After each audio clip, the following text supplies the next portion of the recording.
Hi Fiverr, welcome back. So today we are following on from the last video I uploaded for those that didn't quite catch the 1 o'clock reads.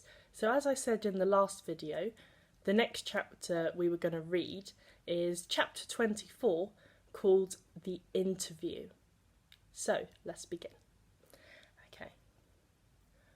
Although Brendan the bully wasn't bullying Ahmet anymore and Mr. Irons was gone, I was still feeling worried.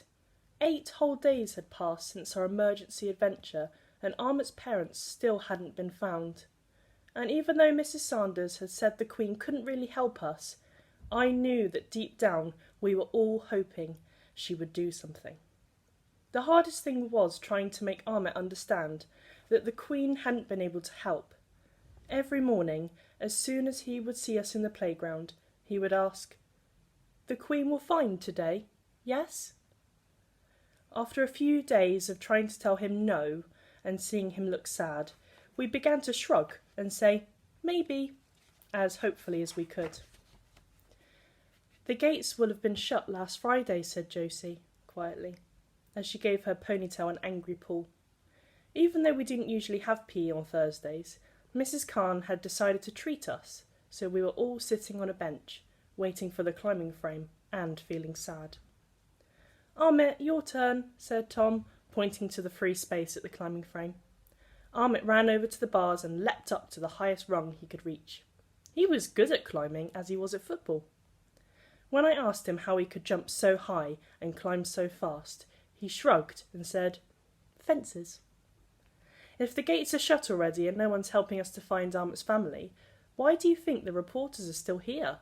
said Michael, carefully patting the sides of his afro so that it would stay in place when it was his turn at the climbing frame. It was a question all of us had been asking ourselves, because even though there were a few reporters than last week, they were still asking us questions about Ahmet whenever they saw us. "Maybe they think we'll try and do something else to help Ahmet find his family, and they're just waiting to see what it is," suggested Josie. For the rest of the day we tried our best not to think about the reporters and the newspaper appeal and the Queen, but on the way home a reporter suddenly shouted, "Kids, what do you think of Mr. Fry's views about refugee children like Ahmet?" And another one shouted, "Do you have a response? Do you want to say something back to him?" We all said, "No comment," just like we always did. But we gave each other a puzzled look. None of us knew who Mr. Fry was, or what he had to do with Ahmet. But we promised each other we would try and find out that night. When I got home that afternoon, I found lots more reporters in front of my flat. It was strange because there used to be only 1 or 2 before, but now there were at least 50. And they were all shouting questions about Mr. Fry.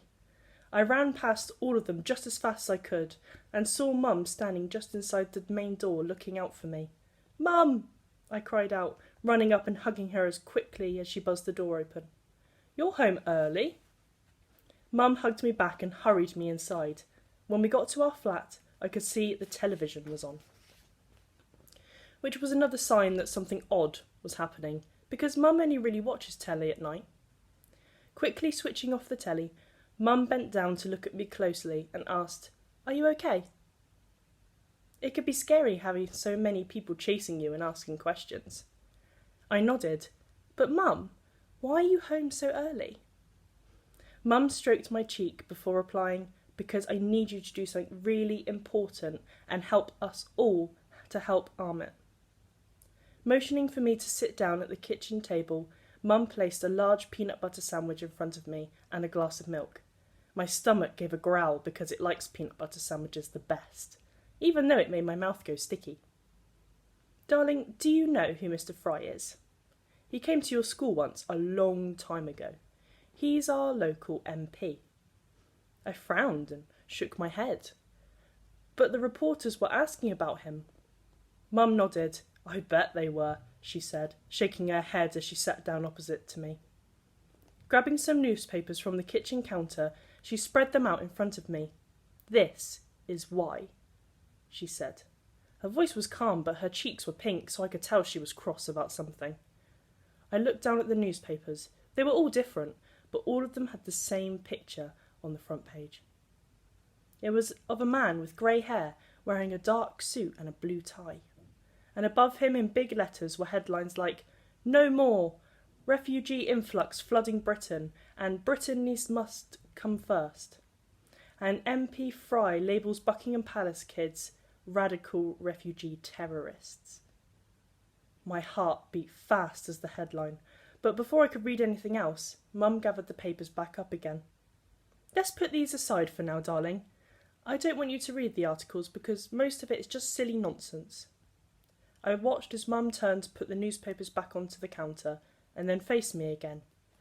"The reason I showed them to you is because I wanted you to see the kinds of headlines Mr. Fry has helped to create today, and for you to understand there are some people, like him, who think refugee children like Ahmet shouldn't be allowed into the country." "But why not, Mum?" I asked, feeling angry. "They haven't done anything wrong."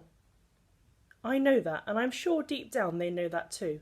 But remember what we said about people being afraid of anyone different to them." "So you mean Mr. Fry and all the people like him are just like Mr. Greggs?" I asked, scrunching up my face as if the name smelled. "Yes, exactly," grinned Mum.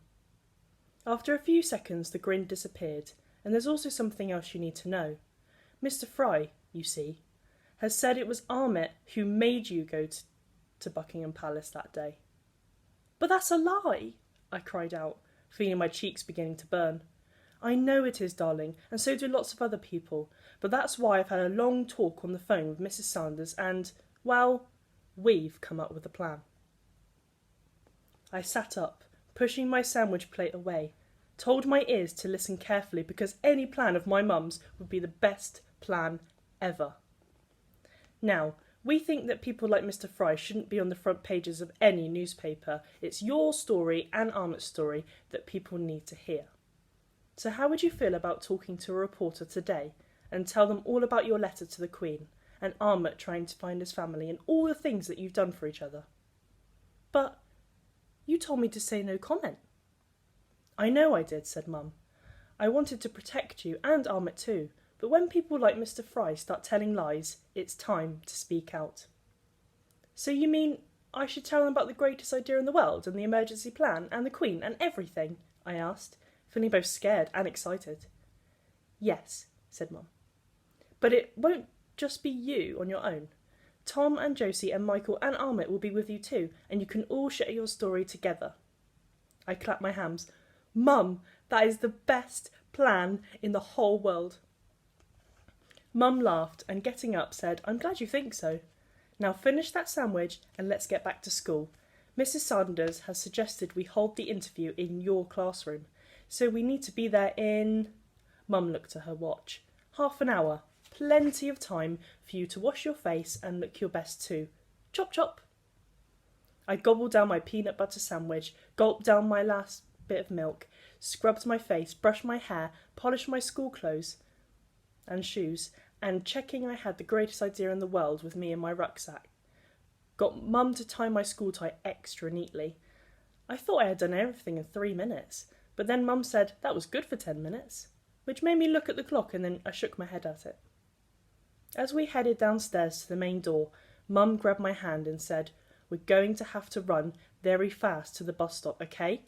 Let's pretend all the journalists are zombies out to get us." I nodded and grabbed Mum's hand tightly. I tried to tell my heart to stop thumping so loudly because there weren't really any zombies around, but it wouldn't listen. As soon as Mum opened the door, I ran just as fast as I could, pulling Mum behind me. I heard her say, "In a rush, no comment," until we reached the bus stop. When we got to school and walked into our classroom, Tom and Michael and Josie were already there with their parents, and Ahmet was with his foster mum and Miss Hemsey too. Mrs. Khan was talking to 2 people I had never seen before, but Michael told us that one was a lawyer and the other one was a caseworker. "What do you think they're all talking about?" asked Josie, looking at the grown-ups standing in the corner and whispering. "Probably about that horrible MP who's saying Ahmet made us go to Buckingham Palace," I said. "Really?" said Josie. Mum and Dad didn't tell me anything about that. They just said if I helped tell the story, we'd get some money for a proper holiday. Just then, Mrs. Sanders walked in, followed by a woman in a suit and a man with a camera. "It's them," whispered Josie loudly. "The reporters." "Everyone," said Mrs. Sanders, waving them forward. "This is Miss Hall and Mr. Myers." We looked up at Miss Hall and Mr. Myers, who smiled and waved at us. "And this is Ahmet's caseworker, Mrs. Khaled," said Mrs. Khan, pointing at the woman in the glasses standing next to Michael's mum. We all smiled.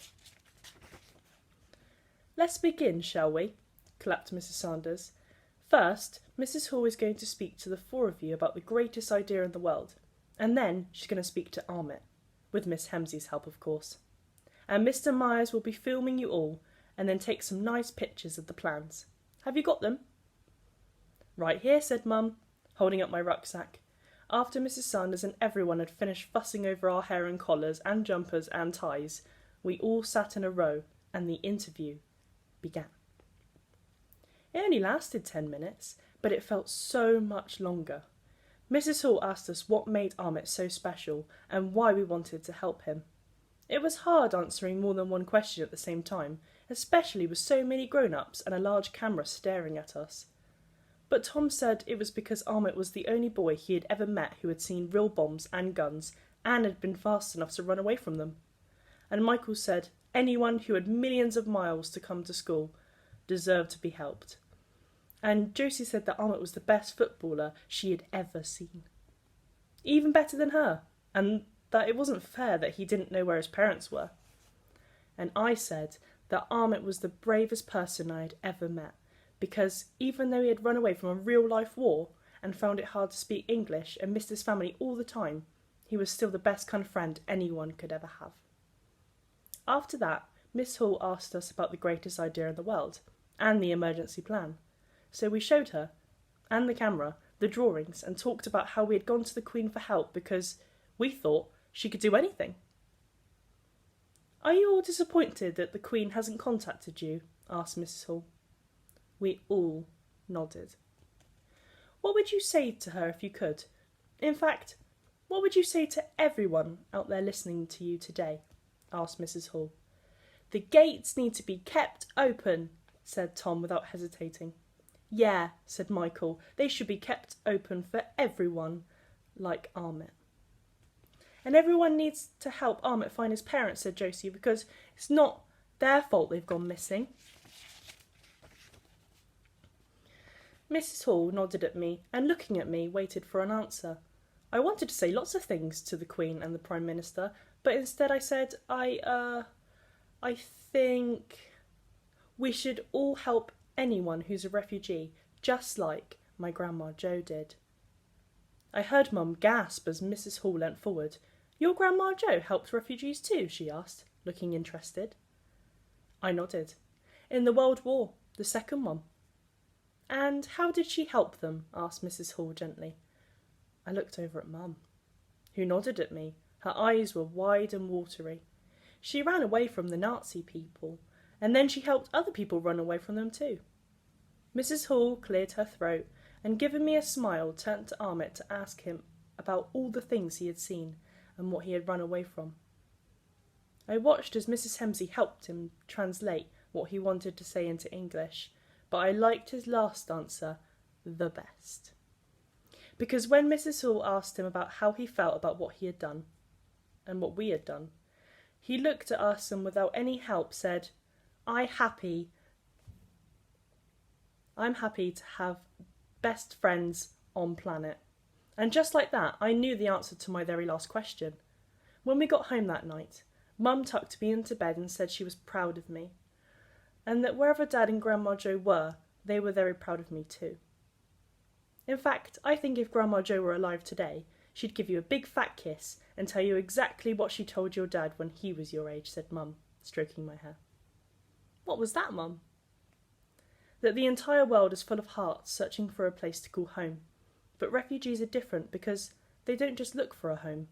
They look for peace too. And because of that, they possess the most magical and special hearts anyone could ever have. Hearing about what my Grandma Jo had said to my dad made me so happy that I couldn't sleep for a really long time. Not until I heard an owl hooting from somewhere very far away. The next morning I woke up early, extra early, and jumped out of bed. I thought Mum might still be asleep, but she was sitting at the kitchen table drinking tea, and in front of her was a newspaper. "Morning," she said, smiling as her mug of tea steamed up her glasses. "Thought I'd run out and get the paper. Look." She held it out to me. Staring back at me from the front page was a picture of me and Tom and Josie and Michael all sitting in a row. Tom and me were holding up the greatest idea in the world, and Josie and Michael were holding up the emergency plan.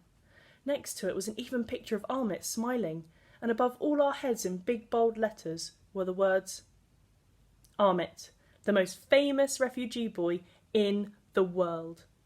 Exclusive, the children behind the Buckingham Palace protest."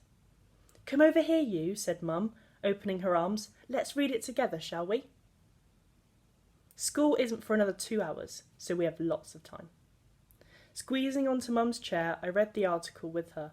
It ran on for 2 whole pages, but I liked the bits where Amit was speaking the best. He spoke about his family and where they might be, and how he dreamed of being a footballer one day. But he also spoke about his sister being in the sea, and how hard it was being bullied and having horrible songs being sung about him. "I hope that shuts up all the bullies too," muttered Mum angrily when she read that bit. "Mum, look," I cried, as we turned over the page to read the second half of the article. "There's you." I leaned forward to see the better picture. Mum was standing next to Tom's parents, and Michael's parents, and Josie's parents, and Amit's foster mum, and the words underneath said, "Parents unite to fight against racism and champion refugee rights. Racists like MP Fry have no right to tear innocent families apart." "Mum?" I asked, after we finished reading the whole article. "Do you think the Queen and the Prime Minister and the border people will see this? Do you think they might all try and help us now?" Mum squeezed me tight. "I don't know, darling.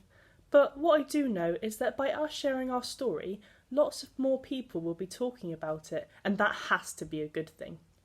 I put my hands down on the newspaper, and then I had another thought. "Do you think it might make people like Mr. Fry and Mr. Greggs less scared of Amit?" "I'm not sure," said Mum, smiling. "But when it comes to people, you just never know." I didn't know about Mr. Fry or Mr. Greggs, but on the way to school that day, Josie said that after her mum and dad had listened to Amit's story, they had told her that she had made the right decision to make friends with him. And that made me have a thought. Maybe it didn't really matter if horrible people like Mr. Fry or Mr. Gregg didn't like Amit. Maybe they didn't even deserve to know him. But people like Josie's mum and dad did, because they weren't horrible at all. They had just been nervous about making a new friend. Okay, so you're all caught up now. Hopefully you can join us for the 1 o'clock read. But if not, the next chapter is chapter 25, and it's called The Queen's Message. So I wonder what's going to happen, and I will see you in the next video, 5MR. Bye!